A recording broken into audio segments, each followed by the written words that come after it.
and I suspect the only other person with such a meteoric rise in the military was Doug. Is that correct? There you go. My point is, McPherson goes so rapidly up through the grades that he doesn't gain the experiences that warrant the 2 stars he now wears on his shoulders. And if you make a sober evaluation of this campaign, as Grant launches his army from Milliken's Bend, he is going to do his best to shield McPherson, make sure he does not run into any trouble, because Grant is now fully cognizant of his inexperience.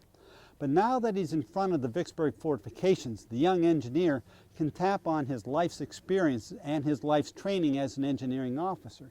And he thinks to himself at all times, if I were responsible for the defense of Vicksburg, how would I conduct that defense?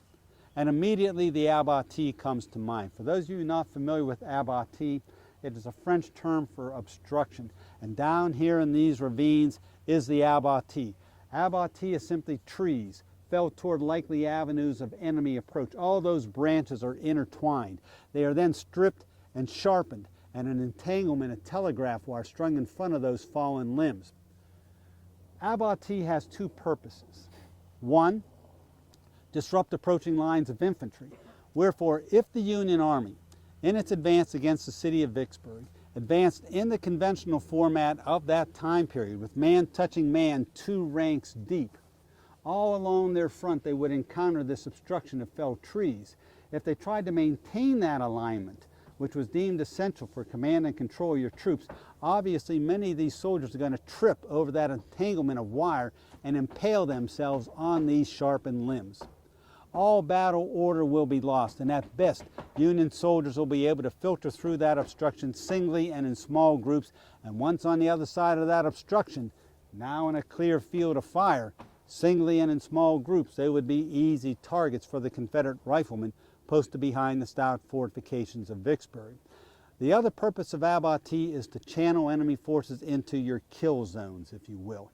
And so if the Union Army, rather than advance in a conventional format in a line formation, if they try to avoid the Abbati by surging straight down the road, they would have to do so in a column formation on a very narrow front. And so they would be channeled into the enemy's kill zones. And if you look directly in front of you here, just about 200 yards, you see a very narrow and deep road cut. That's the kill zone. And every Confederate cannon on this stretch of the line is aimed at the exit point of that road cut. Casualties will be high regardless. Now McPherson, being an engineering officer, seeing the Abbati down here, realizing that this will disrupt his lines of infantry long before it ever reaches its objective, decides to avoid the Abbati and surge forward in a column formation straight down the Jackson Road. He realizes casualties are going to be high, but to give his troops as best a chance of success as possible, early in the morning of the 22nd day of May, more than 200 Union artillery pieces spread out over a mile front opened fire against the Confederate fortifications, and for 4 solid hours they will bombard those works with solid shot and shell, tearing large holes in the earthen fortifications, the thick white-blue smoke of the guns completely shrouding the fields, making it almost impossible to see. But at the designated time, the guns fell silent. General Grant, General McPherson, who are going to watch this assault from just down the road here, give the nod. Surging down the Jackson Road come the troops of the 17th Army Corps in a tightly packed column, 8 men abreast. As fast as their legs will carry them, they race past the Shirley House, and while still under the concealing smoke of the guns, they race past where you see the Illinois Memorial today and enter that kill zone. But before they could exit that kill zone, the smoke from the artillery barrage begins to dissipate and rise, exposing the fields for all to see. Confederate soldiers peering over their works catch sight of the enemy column and open fire upon it, toppling scores of Union infantrymen. The first regiment in line happens to be the 23rd Indiana Volunteers. They take very heavy casualties exiting that road cut. Those who were unharmed filed off to the north side of the road, hit the ground to lay down a covering fire for the next regiment in line, the 20th Illinois Infantry. The soldiers from Illinois pushed through the road cut, taking high casualties, but they managed to reach the point of 3rd Louisiana Redan. The 3rd Louisiana Redan is the only one of the 9 major Confederate forts that does not have a ditch, or a dry moat, if you will, in front of it. But the walls of this bastion are 26 feet thick, 18 feet high. They have no scaling ladders in hand, and so cannot scale the escarpment, and their attack is blunted. As each successive Union regiments pushed through that road cut, the bodies of the dead and wounded began to pile up, so thick in fact that it forms an effective roadblock at that road cut. The head of the column stalls.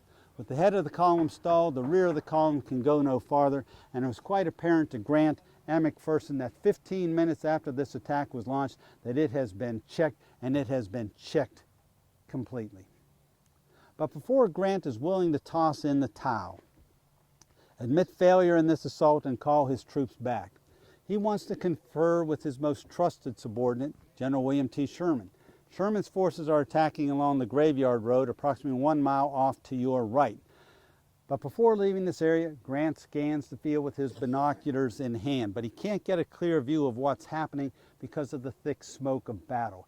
But he leaves the Jackson Road, rides up to the Graveyard Road to confer with Sherman, and when he asked Sherman how things were advancing on his front, Sherman simply pointed to the front, and Grant could see for himself that Sherman's attack as well was blunted. He was on the verge of calling back his troops when up from the south came a courier with a note from General John McClernand, whose troops were attacking down in the vicinity of our present-day visitor center, that read, "I am in part possession of 2 forts, over which the stars and stripes are gloriously flying," and he asked that the attacks be renewed simply to take pressure off his front, enabling him to exploit his success. Both Grant and McPherson doubt the veracity of this note.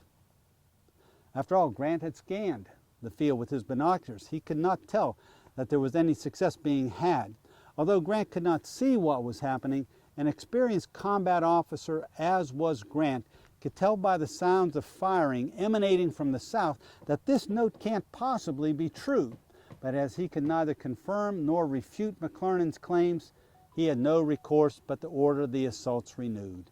And so early in the afternoon of May the 22nd, once again in a column formation, the troops of the 17th Corps surged straight down the Jackson Road and into that road cut. Only a handful of men would make it to the 3rd Louisiana Redan, but again, without scaling ladders in hand, that attack was blunted. And by day's end, all across this broad attacking front, including on McClernand's front, the breach was sealed and the Union troops were driven back. Federal casualties this day, 3,000 strong. As the blue lines receded, they left behind their dead and wounded, which, as one soldier noted, covered the ground as neatly as if by a blanket of blue. And there they lay for days, exposed to the sun and to the rain, to the heat, to the humidity, to the flies. The bodies of the dead began to bloat and turn black. As more than one Confederate soldier noted, the Yanks are trying to stink us out of Vicksburg with the offal of their dead. While either unable or unwilling to stand that stench any longer, on the 25th day of May, it is the Confederate commander, General John Pemberton, who sends out under a flag of truce a note to Grant imploring, as he put it, in the name of humanity, that Grant bury his dead, for the odor had become quite offensive. Grant would acquiesce and request a truce for 2½ hours. And so on the evening of the 25th day of May, white flags appeared all along the lines. The firing stopped. Men in blue and gray mingled between the works. Over there, one soldier wrote, a group of 4 played cards, 2 Yanks and 2 Rebs, while others swapped tobacco for coffee. And while the gruesome task of the burial details went about, it was almost as if there was no war in progress. But at the appointed time the flags were taken down, everyone ran for cover. The siege of Vicksburg began in earnest that day. Now, what is siege operations? For the remainder of the month of May, Grant would slowly extend his lines to the left and to the right until they completely encircled the city of Vicksburg, cutting off all supply and communications with the outside world. Once that line of circumvallation was completed, Pemberton's army, as well as the citizens of Vicksburg, were cut off from all supply and communications with the outside world. They would have to rely solely upon what they had stockpiled in Vicksburg prior to the siege, and as you might imagine, with each passing day, those supplies dwindled.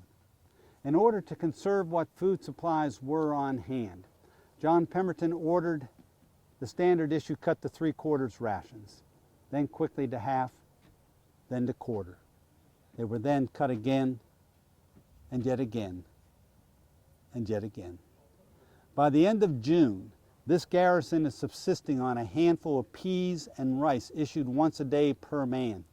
Even their water was rationed to just 1 cup per man per day, and in the heat of a Mississippi summer on such limited quantities of food and water, the suffering of the men in the trenches was intense. Disease spread as wildfire throughout the ranks. Dysentery, diarrhea, malaria, various fevers, they all took a heavy toll of human life and were far more certain of death than was the enemy in blue that surrounded the city. With each and every day, you could see scores, then hundreds of men lay their weapons aside and walk or crawl as best they could to the hospitals in the city.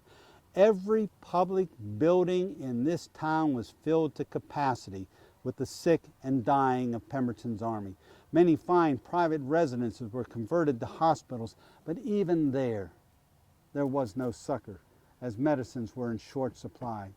And so by July the 1st, Pemberton has witnessed his army dwindle in size from 30,000 strong to fewer than 18,000 men.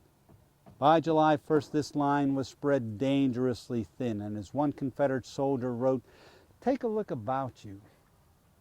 Look into the eyes of the few who remain steadfast to the end. Surely you too must sense the hopelessness of our situation in this doomed city." He said, "The men who stand to the trenches, their eyes were glazed over, their cheeks were hollow. You can count their every bone." He said they had given up all heart for the fight, and what is worse, they seemed to have lost their very souls.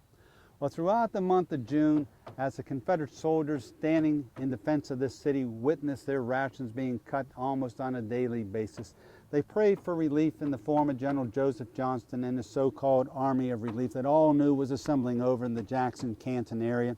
As one soldier wrote, "Each and every day we strain our ears to hear the sound of his liberating guns in the distance, but as of yet there's no relief in hearing, and time has all but expired." Throughout that time period, Grant's forces are busy excavating approaches toward the Confederate works. 13 separate approaches would be excavated toward the Confederate fortifications. These approaches consist of a zigzag trench, if you will, just as the name implies, a zig and a zag. These approaches, or saps as they were called, were 7 feet deep, 8 feet wide. 7 feet deep that would enable the average man in the time period to stand fully erect without exposing himself. 8 feet wide that would enable the forward passage of a column of troops 4 men abreast. It would also enable the forward passage of wagons and artillery. And so you dig a zigzag, then a parallel, as the name implies, a line parallel to that of your enemy. Move up your infantry, move up your artillery, first within 100 yards, and then the digging continues. Another forward zigzag and a second parallel, moving up your infantry, moving up your artillery, first within 300 yards, then 200 yards, then 100 yards, and still the digging would continue. The purpose is to dig all the way up to the enemy works, tunnel underneath them, hollow out rooms, fill them with black powder, blow the fort sky high, and gain access to Vicksburg. That's going to be the story of the siege of Vicksburg, and for the next 6 weeks, Union soldiers with axe and saw, pick and shovel will be busy excavating these approaches and beginning mining operations. We're going to talk about the mining operations at our next stop, but we're going to take a few moments here to walk over to the Illinois Memorial so you can get a view of that magnificent structure. We'll talk about monumentation and then move on to 3rd Louisiana Redan to talk about the mining operations. But before we leave here, questions? Very good. Oh, sir. Grant, in that period of time when the 3 offensives were going on, Grant confirmed by sending a courier over McPherson? Grant, of course, is all the way up here on the Graveyard Road. You're talking about McClernand down here? It's a time-consuming thing. McClernand would send a note to Grant asking for reinforcements and asking that the attacks would be renewed. Grant, rather than respond immediately in the affirmative, sends a courier back saying, "Send in your reserves." McClernand will send a note back to Grant. I have no reserves. There's an awful lot of time being wasted with couriers.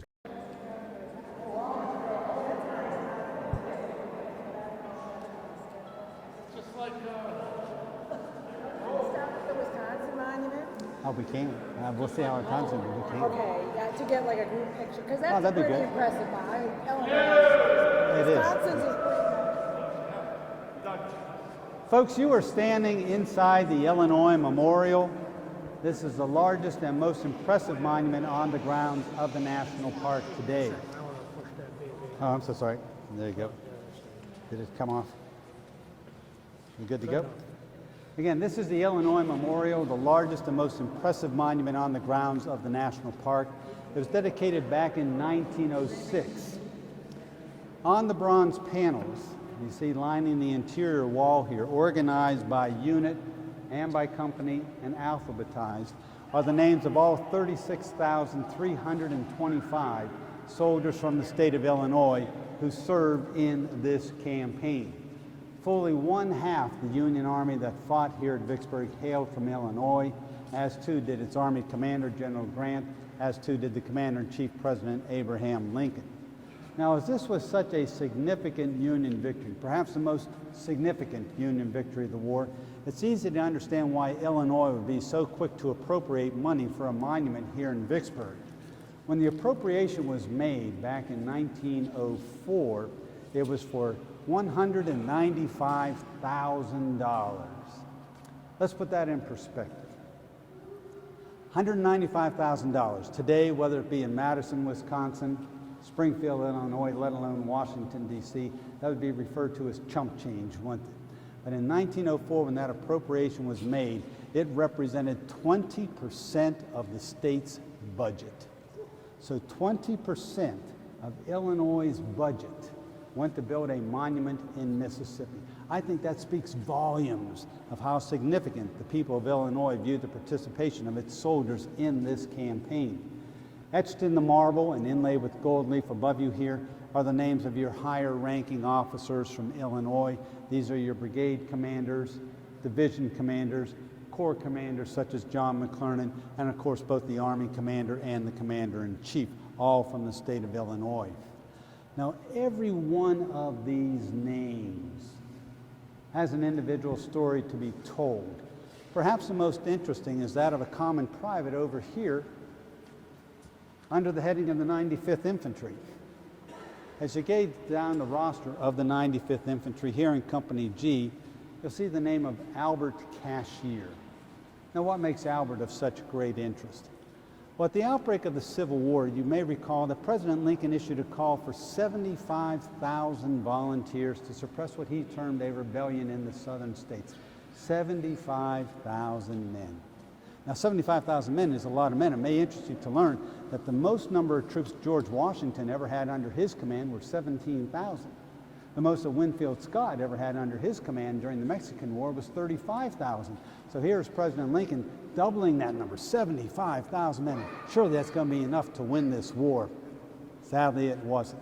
But in response to the president's call, more than 700,000 men responded. Now, how in the world do you feed, clothe, train, equip, house 700,000 men overnight? Well, they did it in a remarkably short period of time and organized these armies and sent them out into the field to do battle. But the war lasted longer than most people could have anticipated. Battle casualties racked up at an alarming rate. Finally, in the summer of 1862, Lincoln issued a call for 300,000 additional men. Now, Albert Cashier initially ignored President Lincoln's call in 1861, but by 1862 could no longer ignore that call and went into the nearby town of Belvedere, Illinois, enlisted in what became known as Company G of the 95th Infantry.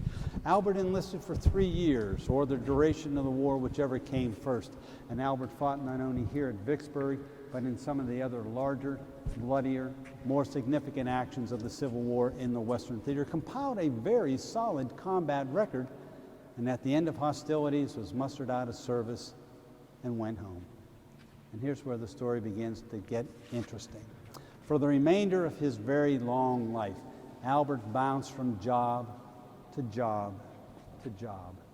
Finally, in 1911, Albert, now a very old individual, was working as a handyman for a state senator in Illinois, when one day in February of 1911, the senator left his house, walked to his garage, got in his car, and as he was backing out of his garage, felt a bump and heard a crunch. Well, the bump and crunch happened to be Albert Cashier, who was down on his hands and knees in the garage doing some work.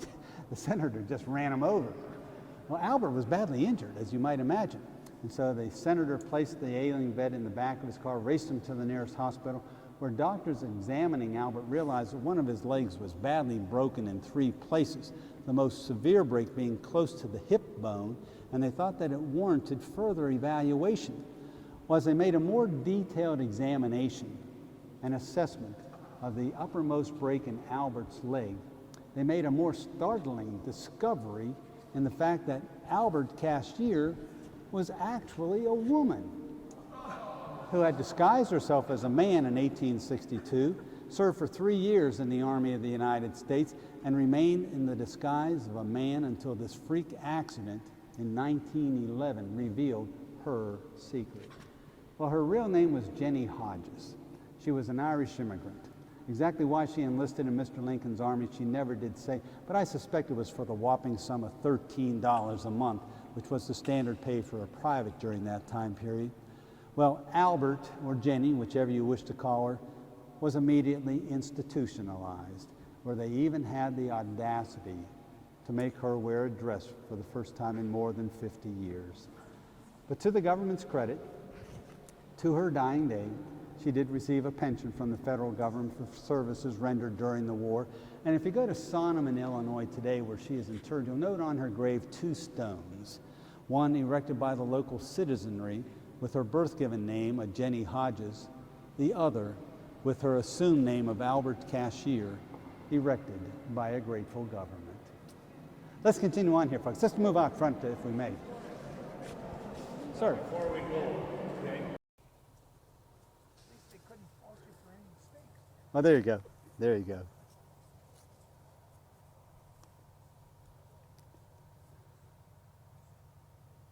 Folks, it took me almost 35 years, but I finally got this area of the park cleared. This used to be just dense forest, just as you see over here. Wow. I wanted to clear the entire interior of the park, but the Park Service is an agency absolutely dominated by environmental concerns. And wanting to remove 1,000 acres of trees just wasn't going to fly with the administration in Washington. But I did get a few areas cleared. Yeah, my son works for U.S. Fish and Wildlife. He tells me. Yeah.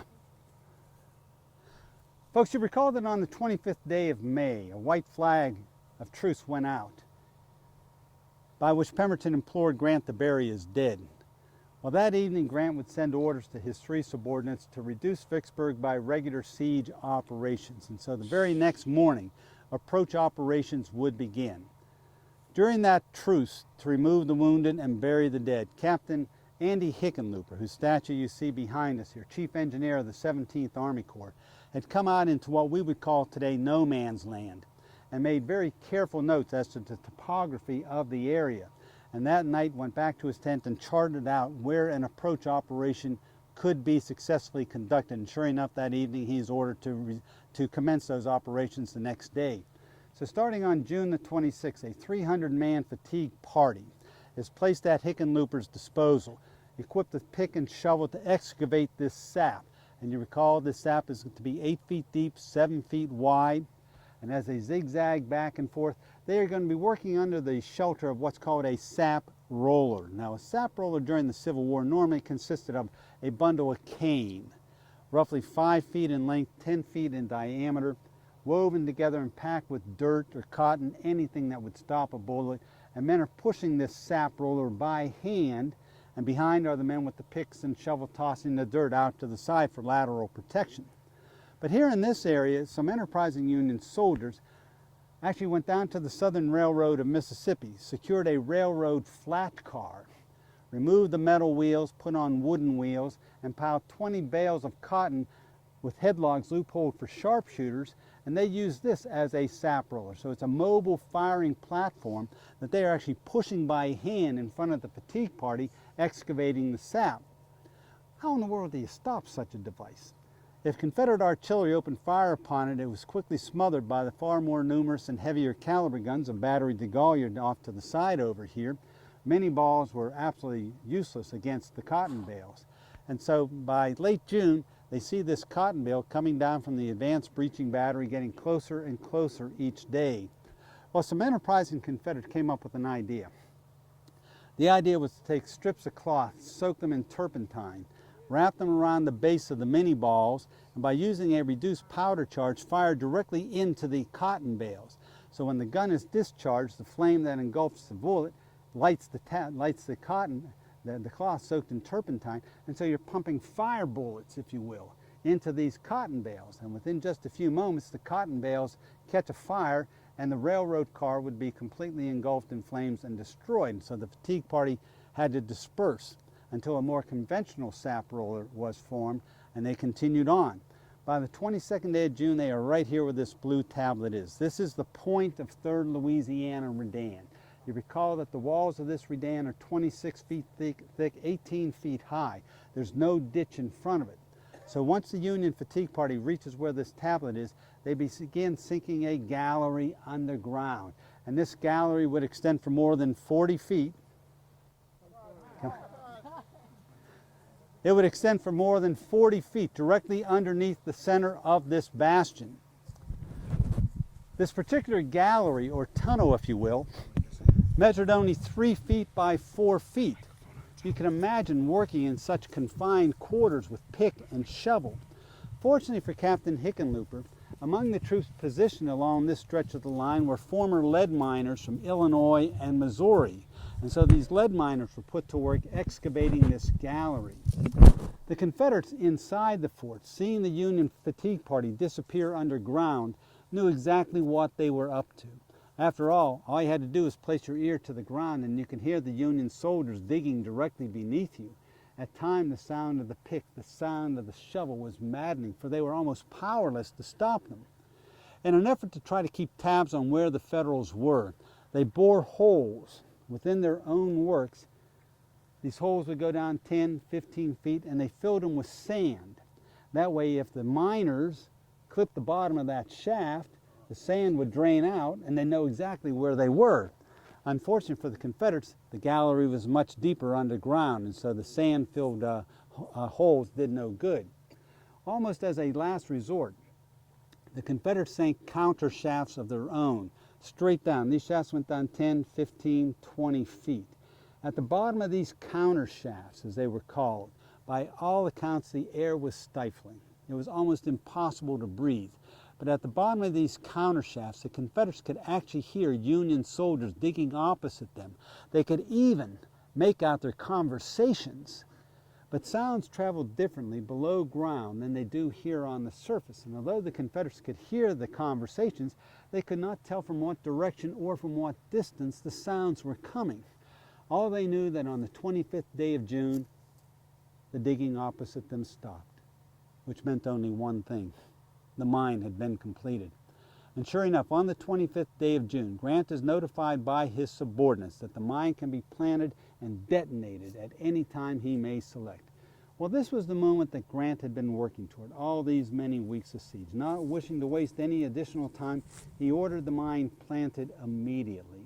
And 2,200 pounds of black powder would be planted directly beneath where we are now standing. Fuses were borrowed from the Navy. Time for detonation was set for 3 o'clock. Shortly before 3 o'clock, Grant rides up and dismounts at the guns of the advanced breaching battery, only 100 yards behind us here, to watch the grand spectacle and gives the nod. The fuses were lit and the sparks disappeared into the inky blackness of the tunnel. But 3 o'clock itself came and went. No explosion. 3:05, 3:10, 3:15, 3:20, still nothing. Obviously something had gone wrong with the fuses.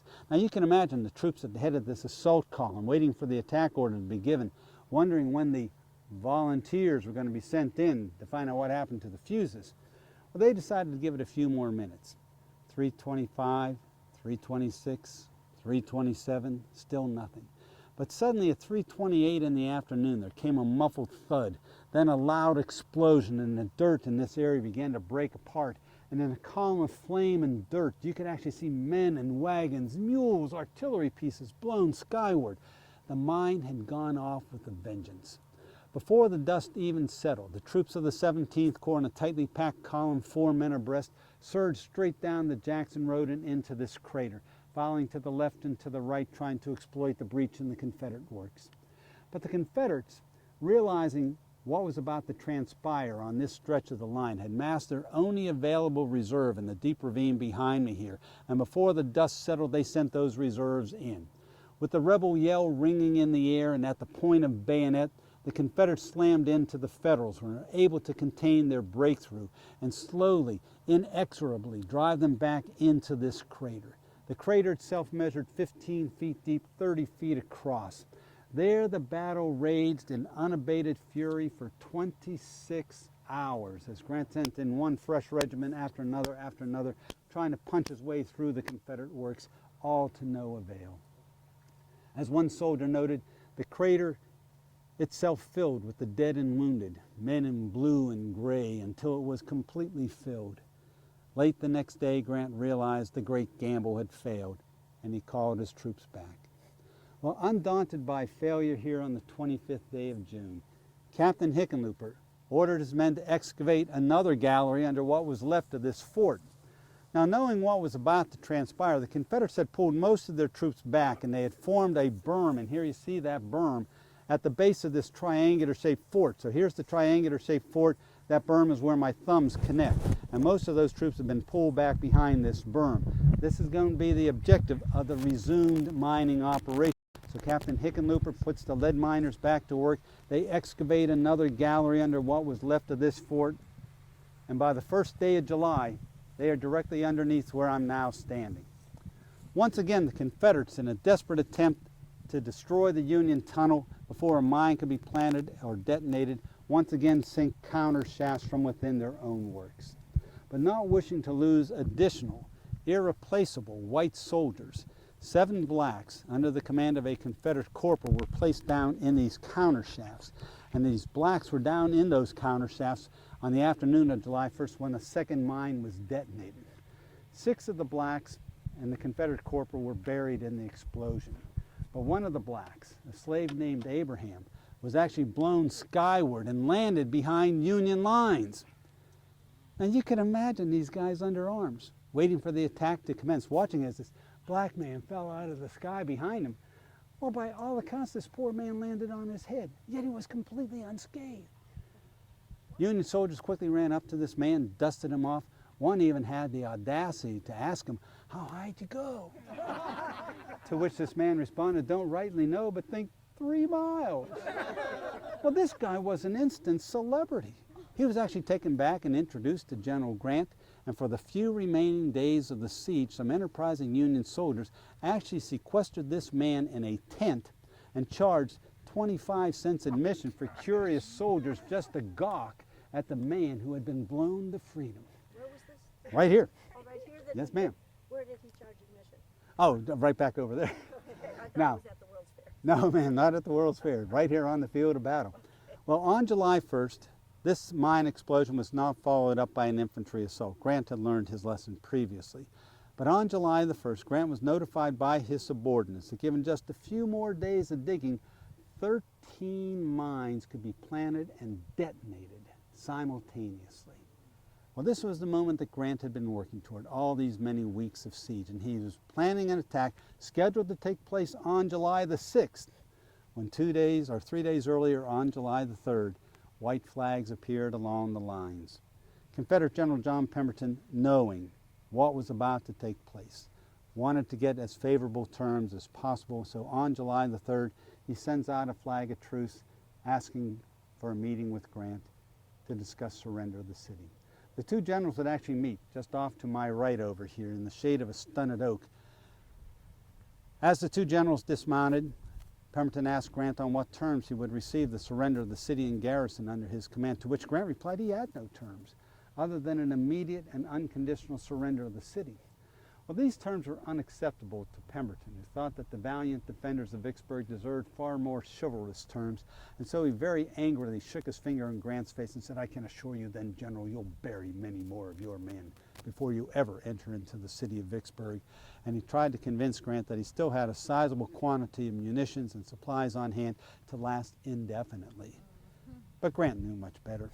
After all, for several weeks now, there's been a steady and growing stream of deserters slipping over their works under cover of darkness and deserting to the Union Army simply to get something to eat. Although the two generals could come to no terms at this face-to-face meeting, they did agree upon a cessation of hostility and pledged an exchange of notes until suitable terms could be worked out, and so they returned to their respective headquarters.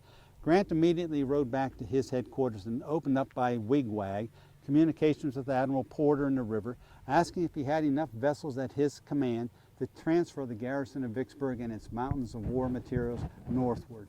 Porter said he did not.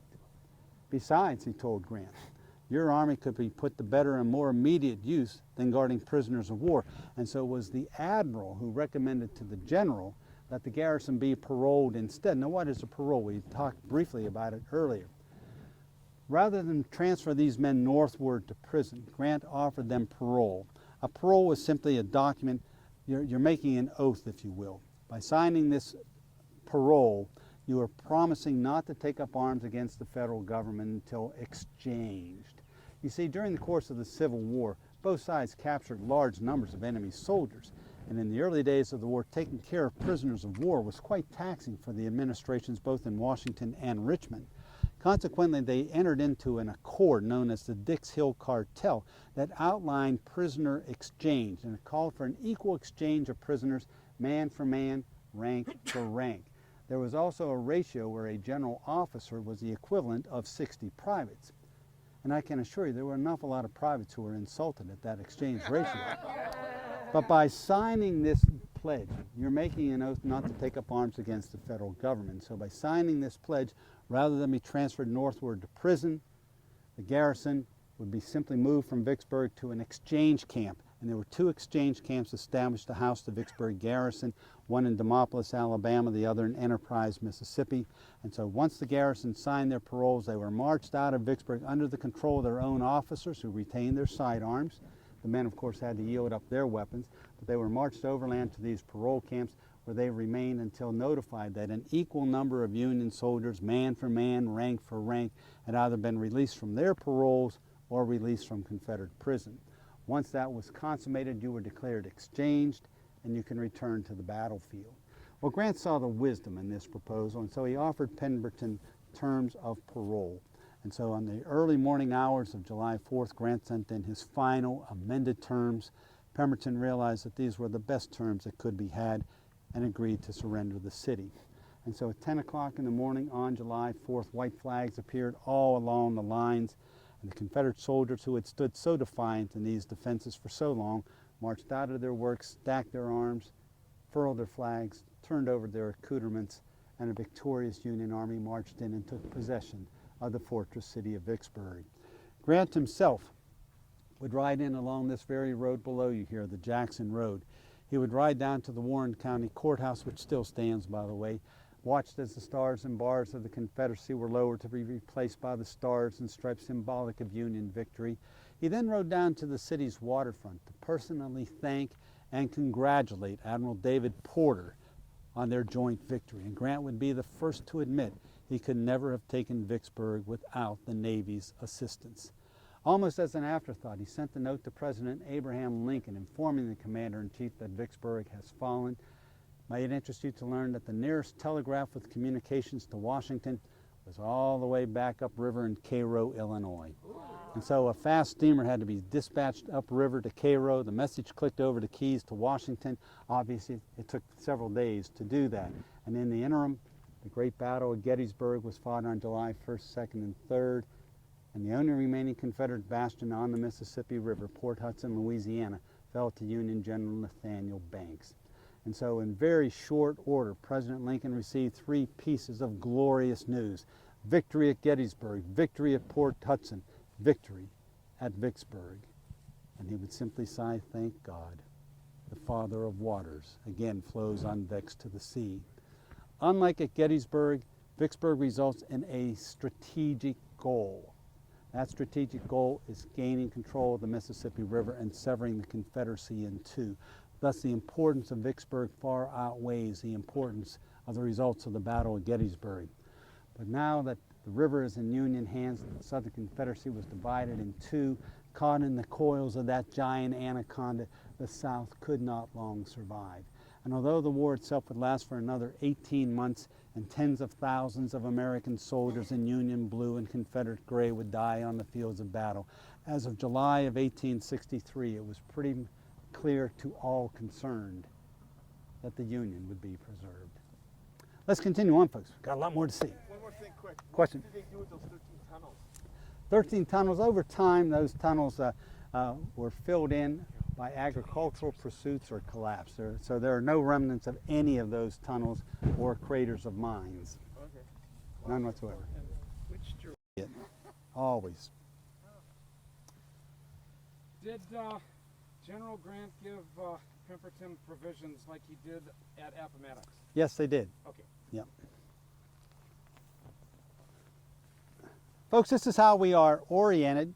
We have simply moved from the 3rd Louisiana Redan area on the Jackson Road, crossed over Glass Bayou, and are now here on the Graveyard Road. You recall the Graveyard Road gets its name due to the fact the city cemetery is along this road, about a half a mile in your front, and that's where the Confederate soldiers who died during the defense of this city are interred.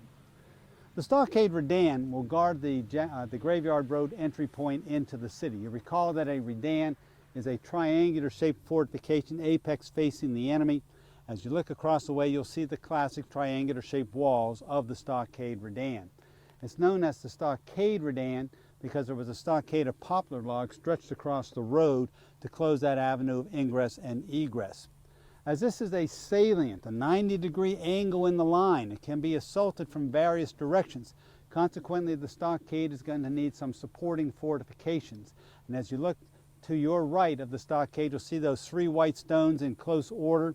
That's the 27th Louisiana Lunette, a crescent-shaped fortification manned by the 27th Louisiana Infantry led by Colonel Leon Marks from Shreveport, Louisiana.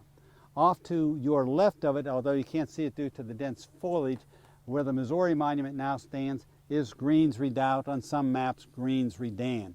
It will be entrusted to Major General William T. Sherman and the troops of the 15th Army Corps to capture these forts and gain access to Vicksburg via Graveyard Road. Now, you recall that on the 17th day of May, the day of the Battle of Big Black River Bridge, the Confederates are sent reeling in retreat back here toward the city's fortifications. And they will crowd the roads, such as the Graveyard Road here to your right front, as they did the Jackson Road, as they did the Baldwin Ferry Road. And throughout the course of the afternoon and into the evening, the troops were placed into line, guns from the artillery reserve were brought forward and placed into line, and the troops prepared to resist the onslaught that they knew would surely follow, and the Federals would not keep them long in waiting. On the 18th day of the month, General Sherman's Corps is the first Union Corps to cross the Big Black River, and they will push hard toward Vicksburg, arriving just behind us here late in the afternoon of the 18th day of the month. As a Confederate soldier in Stockade Redan would later recall, late in the afternoon, as the setting sun cast lurid shadows over the field, there was a flurry of activity to the front which heralded the arrival of the Union Army. As we gazed over our parapets and into the distance, we caught sight of the enemy approaching Vicksburg.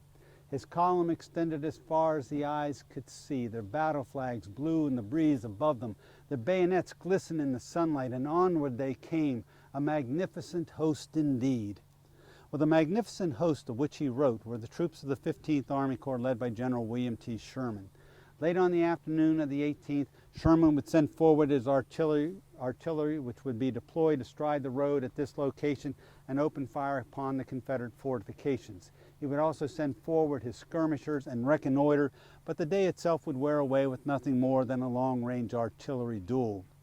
Knowing that Grant was anxious for a quick victory, Sherman reconnoitered and prepared for the assault that would be ordered the very next day. With the rising sun on the 19th day of the month, Union artillery roared into action, and more than 20 Federal cannon here on this ridge astride the road opened fire against the stockade redan and its supporting fortifications, and they pummeled those works with solid shot and shell until 2 o'clock in the afternoon. At 2 o'clock in the afternoon, the guns fell silent, and pouring out of these now densely wooded ravines behind us here came the troops of the 15th Army Corps, which deployed in the line of battle astride this ridge and astride this road. That very same Confederate soldier would later write, "As we gazed over our parapet, we caught sight of the enemy forming for the advance. His lines extended as far as the eyes could see, with man touching man, rank pressing rank, and line supporting line. We watched as their officers rode up and down the lines, giving encouragement to their men, making sure that all was set for the advance. We watched as they uncased their colors, which caught the breeze above them, and listened to the sound of cold steel as they affixed their bayonets in final preparation for the advance." Deploying in a cornfield off to your right on the other side of the road here were men of the 1st Battalion, 13th United States Infantry, one of only 2 regular Army units with Grant at Vicksburg. The rest of these units are all volunteer units, hence they have state designations such as the 33rd Wisconsin, the 19th Indiana, 20th Ohio, and so on. The regulars were your professional soldiers.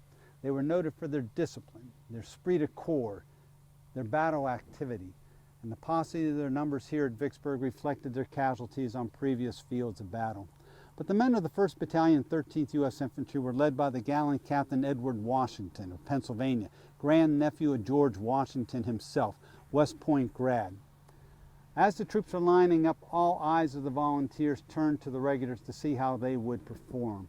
And as the order was given to advance, the regulars advanced in line formation through this cornfield. As they approached the end of the escarpment, where you see that line of monuments and tablets, there was a post and rail fence, the first obstacle they would encounter in the advance. Captain Washington, wanting to remove that so it did not retard his advance, ordered men forward to remove the rails and knock over the post. But mind you, it was a very stout post and rail fence, and they could not disassemble it.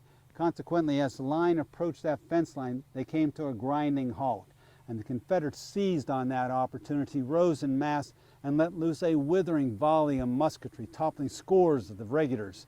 Those who were unharmed, not wishing to brave such a murderous fire, broke rank, clambered over the fence, and slid down into this ravine.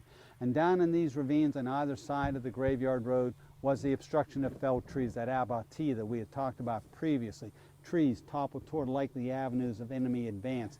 The branches stripped and sharpened, and an entanglement of telegraph wire known as tanglefoot stretched in front of those fallen limbs. Also down here in these ravines, the Confederates had excavated large pits, at the bottom of which they placed sharpened bamboo and cane and covered those pits with mats of dried grass, reminiscent of the punji sticks we're familiar with from the Vietnam era. And so there are numerous obstacles to the Federals as they advanced toward the Confederate fortifications. All battle order would be lost as the troops, singly in small groups, slid down the slope, clambered over a post and rail fence, filtered their way through the obstruction of felled trees, and began to claw their way up the opposite slopes. 17 men would be killed or mortally wounded carrying the national colors and regimental crest of the 1st Battalion forward. But each time the flags went down, they were picked up and carried forward, ever forward. As the flags were now moving down into the bottom of the ravine, Captain Washington was scaling a post and rail fence when he took a mini ball in his hip and was mortally wounded, falling hard to the ground. His second in command was no less an individual than Captain Charles Ewing, brother-in-law to William T. Sherman. Captain Ewing would race up to Captain Washington to catch his dying words, and as Washington unbuckled his sword belt and turned his watch over to Ewing, he said, "Make sure our colors reach the enemy works." And so Ewing would grab the national colors and began clawing his way up the opposite slope. Now, as you look at that slope today, it doesn't look that bad, but I can assure you, under the best of circumstances, you'll be on all fours climbing out of that ravine, let alone when somebody's firing at you.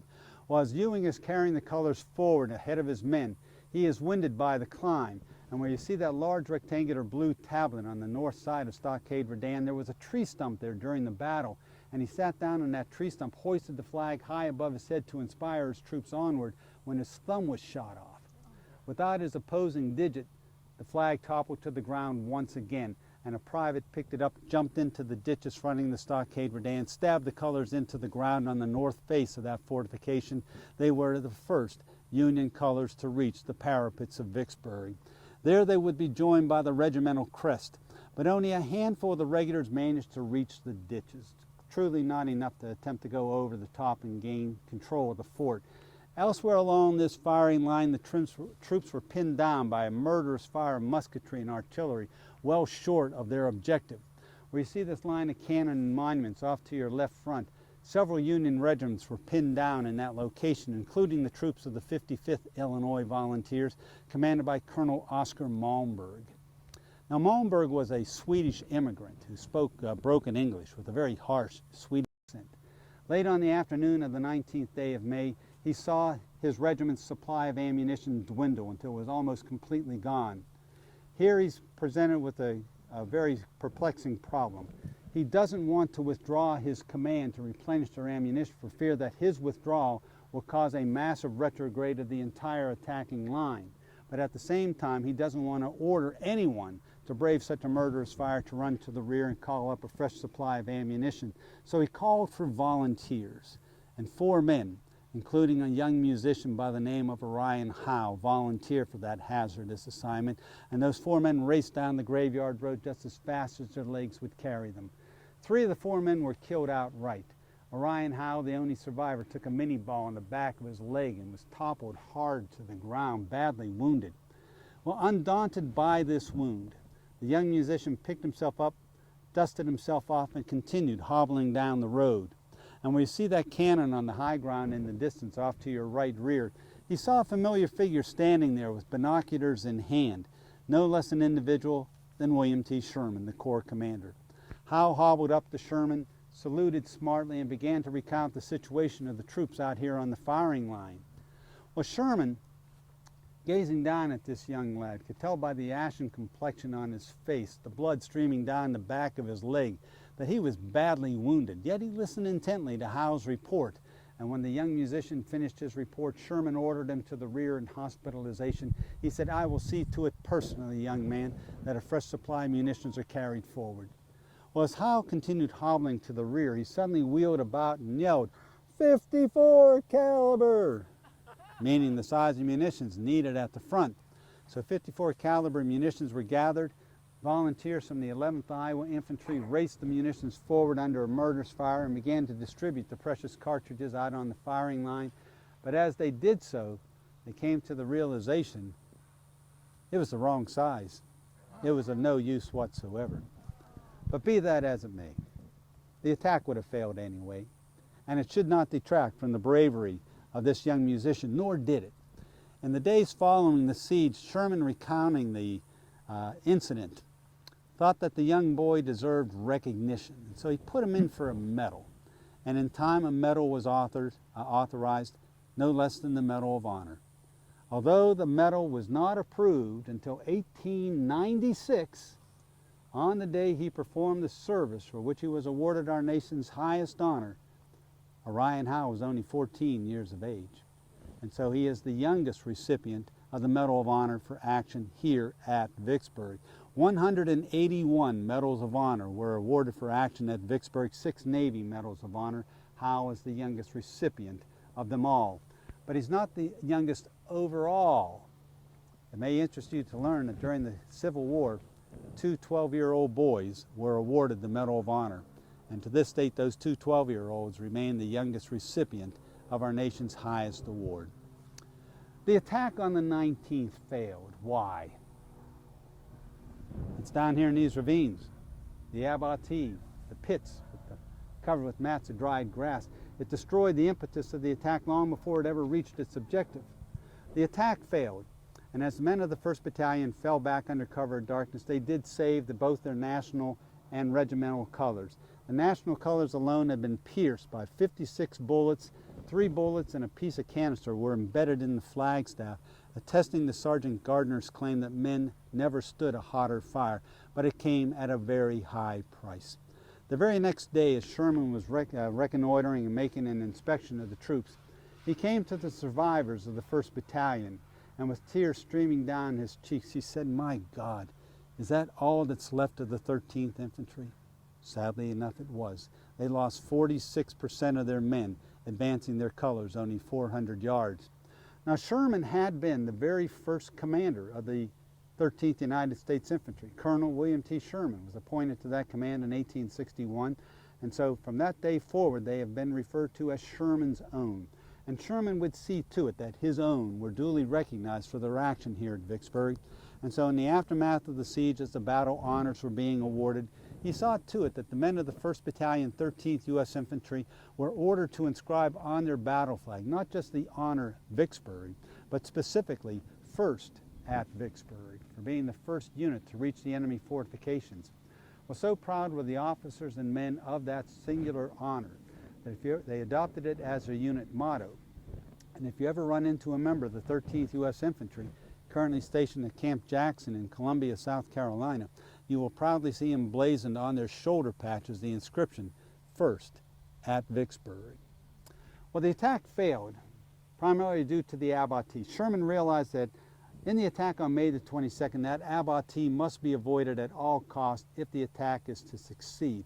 But the only open avenue of advance is straight down the Graveyard Road, and as you look forward, there's this narrow road cut. There's the kill zone that every gun is going to be aimed at.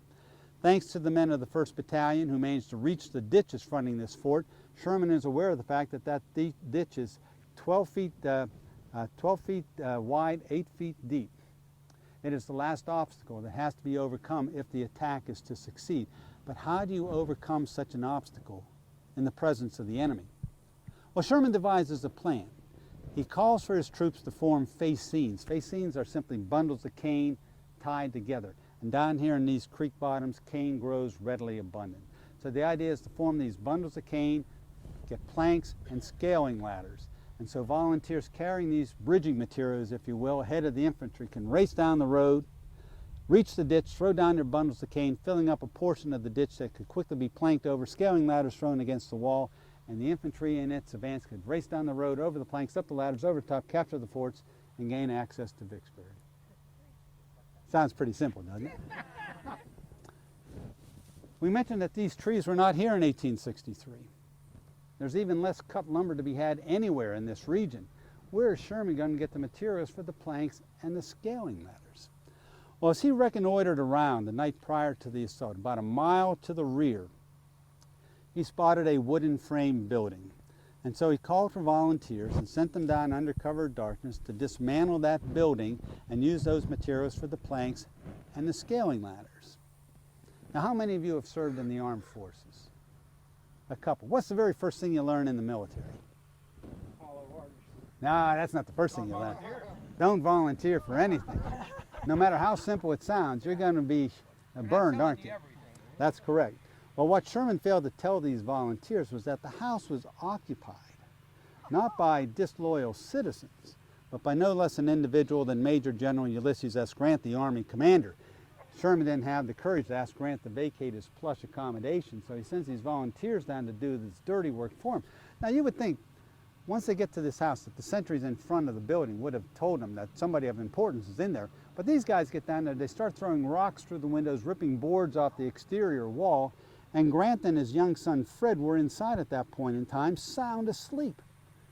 Now you can imagine these volunteers when suddenly coming out of the darkness of this building, there came a very familiar yet very angry voice demanding to know, "What is going on here?" And out walked Grant in his night clothes. Well, these guys stuttered their way through an explanation. Grant listened patiently and without saying a word, vacated the building and set up his headquarters in a tent where he and Fred remained for the duration of the siege. Well, I can assure you that building was leveled in record time after that. The planks, the scaling ladders, the fascines were constructed. Everything was in readiness for the attack on May the 22nd.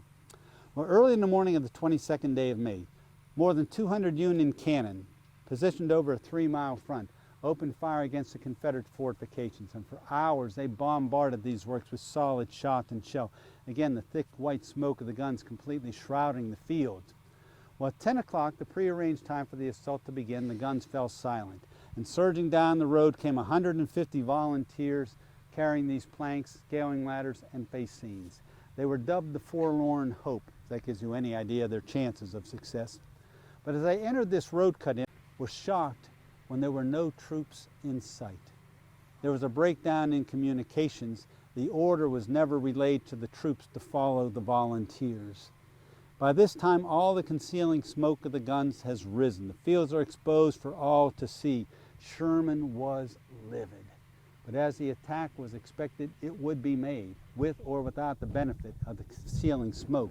And so in plain sight, surging down this road in a tightly packed column, 8 men abreast, came the troops of the 15th Army Corps, who entered that road cut, the kill zone, and there they were toppled by the score. Only a handful of men would make it into the ditches, clearly not enough to attempt to go over the top. It is at this point in time that Grant, who has just witnessed the failure of McPherson's Corps on the Jackson Road, arrives here on the Graveyard Road and asks Uncle Billy how things were going. And without saying a word, Sherman simply pointed to the front, and Grant could see for himself that this attack has been checked and easily repulsed. He's on the verge of calling these men back when up from the south came that courier with a note from John McClernand saying that he was in part possession of 2 forts, asked that the attacks be renewed. Although Grant doubted the veracity of this note, he truly had no recourse but to order those assaults renewed. And so in the afternoon, Sherman's men once again would surge forward, this time in a line formation. They would surge down through the ravine here on your left toward Green's Redoubt.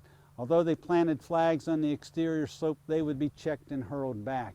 Again in line formation, troops would surge down through the ravine off to your right against the 27th Louisiana Lunette. Again reach those fortifications only to be hurled back with heavy loss. And finally, in one last desperate assault, now led by the 8th Wisconsin, carrying Old Abe on his perch, surge in a column formation straight down this road and into that kill zone. And as Ed Bars likes to say, Old Abe is lucky he wasn't blown to hell.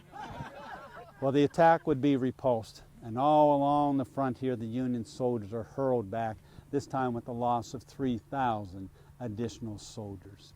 With his nose bloodied twice, Grant decides to lay siege to the city. And so here on the Graveyard Road, as we saw on the Jackson Road, approach operations would commence and approaches would be excavated towards Green's Redoubt, toward 27th Louisiana Lunette, and towards Stockade Redan. On July the 1st, July 3rd, Union soldiers are actually underneath the Stockade Redan, hollowing out a room, preparing it for mining, when the white flags appeared along the lines and all firing stopped. Had John Pemberton not surrendered his army on July the 4th, 2 days later, in a series of massive explosions, 13 mines would have been detonated simultaneously all along his front, and let there be no doubt in your mind what the end result of that would have been. And so although Pemberton is widely castigated by history for surrendering the city on July 4th of all days, he truly had no recourse. Any questions you'd like to ask, folks?